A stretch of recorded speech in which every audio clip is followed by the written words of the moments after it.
And we're continuing our journey now through Lent. We're now on the third Sunday in Lent. And we have another challenging passage from our friend Luke the Evangelist, where we have some things we have to wrestle with, I think. We have the parable of the fig tree in today's gospel from Luke. And in this parable, we have a fig tree that is not producing any fruit. And the man says, let's get rid of it. It's not producing any fruit. Just dig it up and get rid of it. And the gardener says, hold on, not so fast, not so fast. Let me have one more chance. Let me prune the tree. Let me take care of it. Let me fertilize it. And let me do all the things that I can think of to do to make sure that this tree is in good health. And give me one more year.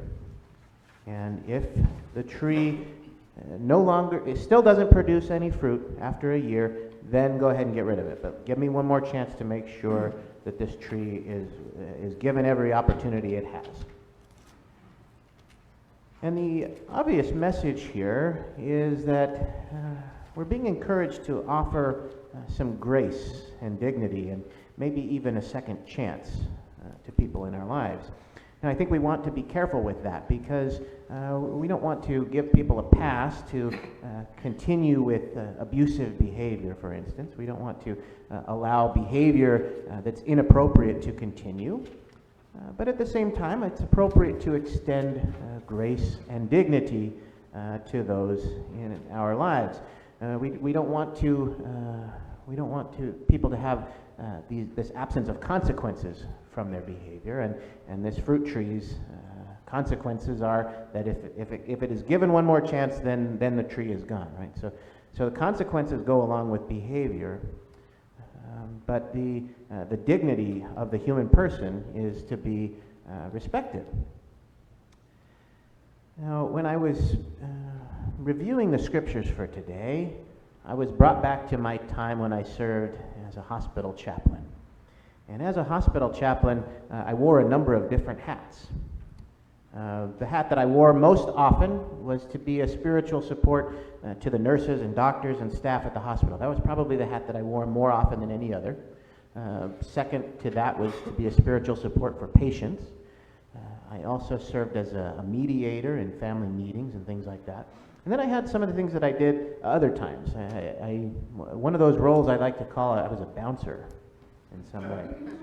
If you're familiar with working in the hospital, you know that sometimes there are patients who are abrasive, right? And so sometimes the nurses would feel uncomfortable interacting with those abrasive patients, and they'd say, Father Tim, would you mind coming in the room with me? I don't feel comfortable with this person. And I'm kind of a bigger guy, and I was wearing a collar, and so that keeps that behavior toned down a little bit. So I would serve in the bouncer capacity, right? And there were other times when there's a patient who is just kind of a pain in the neck, right? Somebody who was talking a lot, who was interrupting with time with other patients, and the nurses were ready to strangle these patients. Right? Father Tim, would you go in that room and talk to this person for me? Because if not, I'm going to pull their hair out. Right? So I would go and have conversations with people and find out what's really going on. And one such patient who was giving the nurses a very bad time was a woman. I'm going to change her name here. Her name is Michaela. Okay. And Michaela was being treated for an infection that she had developed through the use of intravenous drugs. She was an intravenous drug user and used the dirty needle, and the dirty needle gave her an infection. So part of the reason that Michaela was so difficult to the nurses was that she was being kept in the hospital under unusual set of circumstances. If you or I were to have the same kind of infection, the physicians would put in what they call a PICC line into our arm. Right? And a PICC line is a needle that's in for a set amount of time. It's easily opened, and the medication can be injected into the PICC line. You show up once every day, right? And you're given your medication, and you're sent off to go home or to go on with your life. But because Michaela was an intravenous drug user, it was not safe for her to leave the hospital with a PICC line. because now she has an express lane highway, right, to inject drugs into her arm. So she had to stay in the hospital for a period of 2 weeks for a daily treatment so that we could keep an eye on her and make sure that she wasn't using these drugs intravenously. And because she was there for a long time and her treatment was only, 10 minutes a day, she felt trapped. She felt like she was kind of in a prison, and in many ways she kind of was, because if you've been in the hospital, you know that there's not a whole lot of TV stations. There's not a whole lot of entertainment going on. The room is small. You don't get to pick what you get to eat, right? You don't get to pick what you get to drink. You don't get to pick who gets to visit and spend time with you. So in many ways, she was feeling trapped, and she kind of was. She was kind of going a little stir-crazy, and she was taking that out on some of the nurses. And to be fair, I think some of the nurses were kind of saying, well, she did this to herself, you know. And so there was that prevailing attitude, right, that had she not done these drugs, she wouldn't be in this situation. We wouldn't have to put up with her being a pain in the neck like this. Right? So I'm sitting there talking with Michaela. And Michaela says something to me that catches my attention. She says, Father Tim, I always mess up. I always mess up. What do you mean you always mess up? And she says, well, anytime I've got something good going on in my life, I do something to mess it up and I ruin it. Oh, that's an interesting thing to say. Can you say a little more about that? And she gives me an example of how she has been attempting to become baptized at a church in town for the last 3 years. And she's had numerous conversations with the pastor in town, and she's had dates set for her baptism, and now 3 times in a row, including just a few weeks ago, the date has approached, and the pastor has said, I'm not going to baptize you. I'm not going to do it. Oh, that is interesting. That's interesting. I wonder why that is. Can you tell me, Michaela, what baptism means to you? And Michaela says, well, baptism is a fresh start. I like where she's going with this. Tell me more about a fresh start, Michaela. Well, it means that I've made mistakes in the past, and I'm making a commitment today to try my best to not make those same mistakes, and that if I make mistakes in the future, that I have a path to work toward doing better. I know that I'm probably going to make mistakes. I'm going to try my best not to make them, and if I make them, I'm going to try to do better. Keep trying to do better. And I thought, well, that is perhaps the best theology of baptism that I've ever heard. Right? That's exactly what it is in my book. And I even got out the book. I got out the prayer book, and it says, when we, not if, but when we fall to sin, we repent and return to the Lord. I say, you got it. You got it. She says, well, Father Tim, why won't they baptize me? I said, I don't know. She said, would you baptize me? I said, absolutely, absolutely. We can arrange a baptism. So a couple days later, we invited some of her family members to come and participate, serve as her godparents, and we got a baptismal certificate. We recorded the service in the church record book at the nearby parish, and we baptized Michaela, and she was an on-the-books baptized member of the Episcopal Church, the Christian church. So a couple days later, I'm walking down the hall, and I pass by Michaela's room, and I see her kind of nervous and twitching and kind of running back and forth. And I think, uh-oh, something's wrong. I say, what's going on, Michaela? She says, oh, I'm just worried. You're worried? What are you worried about? And she says, well, when they do my drug test today, it's not going to be clean. I said, why not? She said, well, I ate a muffin for breakfast, and that muffin had poppy seeds on it, and because of the poppy seeds, it's going to be dirty. Oh, gee. Michaela, yes? You remember the conversation we had a couple days ago? Remember what you told me, that you would own up if you made a mistake? Yeah. Is that why your test is going to be dirty? No. Why is your test going to be dirty, Michaela? Because I used. I said, okay, well, thank you for telling me. you realize I have to share this information with the hospital team, and they're going to know anyway. When they do your test, they're going to know anyway. I think it's much better if the information comes from you. Are you okay with me bringing the care team in your room here so that you can tell them and they don't have to find out? She says yes. Okay, I'll get them. So I rounded up her care team. Her nurse, the nurse leader for the department, the hospitalist, who's the doctor who cares for patients in the hospital, and the chief nursing officer, the administrator over all the nursing in the hospital. And we gather in Michaela's room, and I say, okay, the reason I've asked you to come today is because Michaela has something she needs to tell you. Michaela, would you share this news with this care team? So she shared the news, and the reaction obviously was not good. Right? People were upset. So the CNO called a meeting in her office, okay, for all of us to be there, all 5 of us to be there. And she started the meeting by saying, we're going to go around the room and we're going to talk about Michaela. And if we decide unanimously that Michaela can't be here, then we will send her away. But if there's one person who says that she ought to stay, then that one person will override the rest of us. Okay?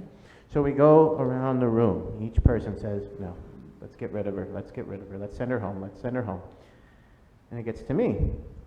And I'm thinking about this conversation I had with Michaela a few days ago before she was baptized. And the conversation when she came clean to me. She admitted, it took some coaxing, but she admitted that she had made a mistake.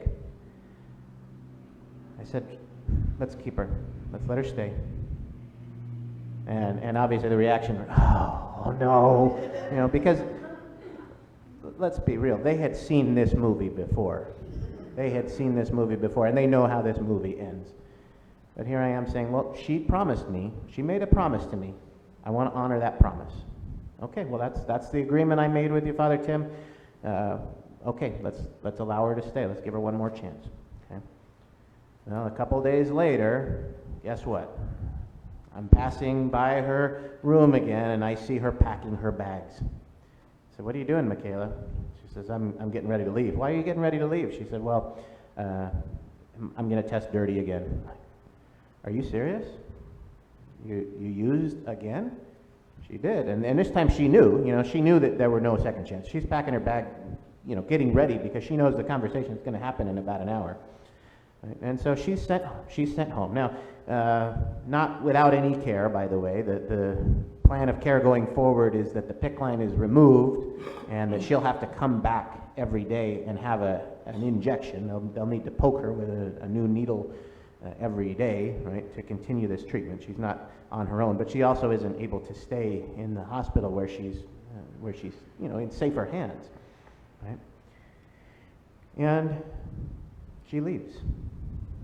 After she leaves, I'm walking down the hallway and I'm feeling all these bad emotions.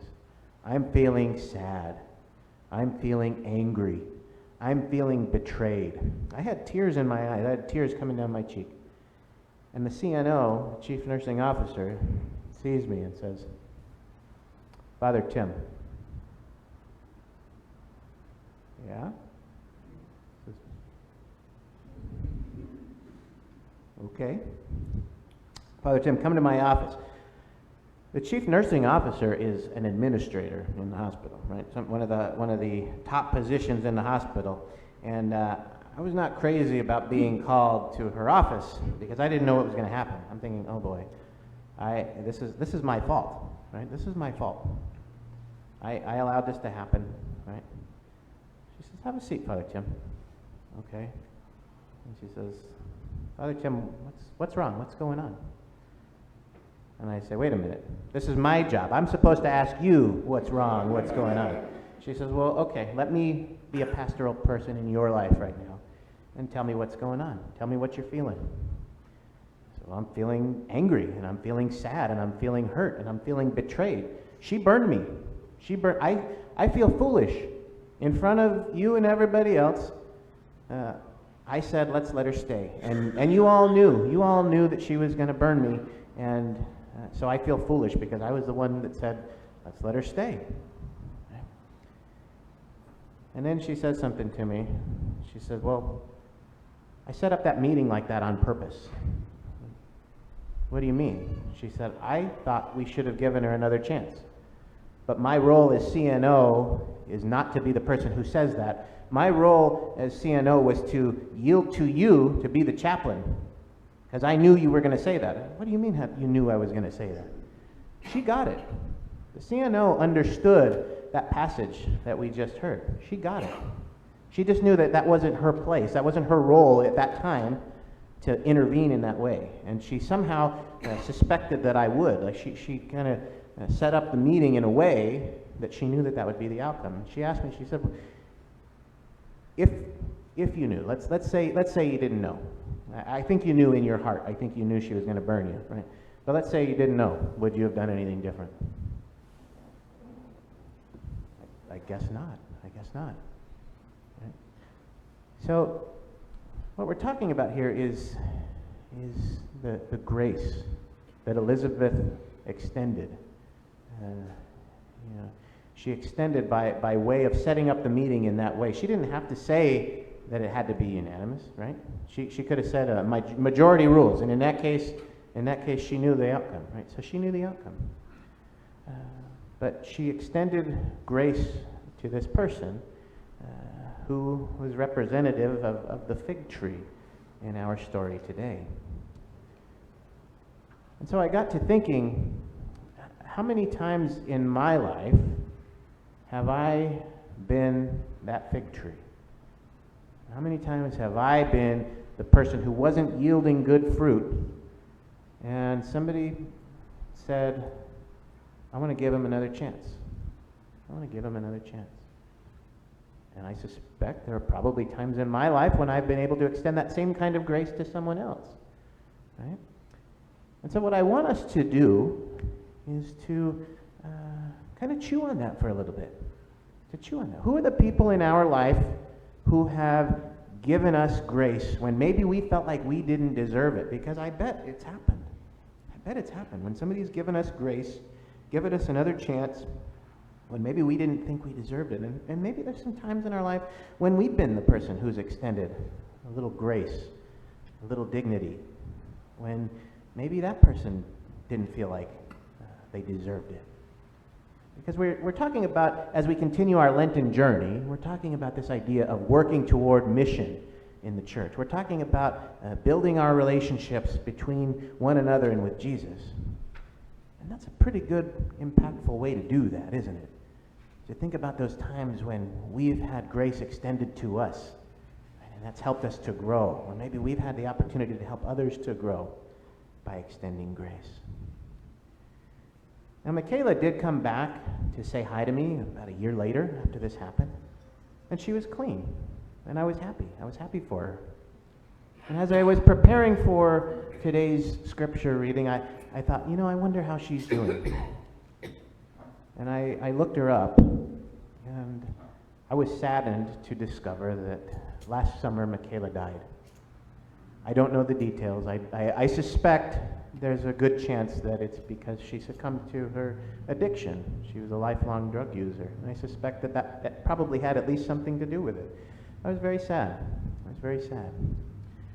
I was happy to know that in some way, we had a relationship where she found God in some meaningful way. I'm hopeful that through her baptism she was able to be at peace at that moment. Right? But I was saddened that that's how the story ended. But stories don't have to end that way. Right? So let's reflect on those times when we've extended grace, or someone's extended grace to us. And how do we use that? How do we use that grace to become continually better Christians, continually better followers of Jesus? How do we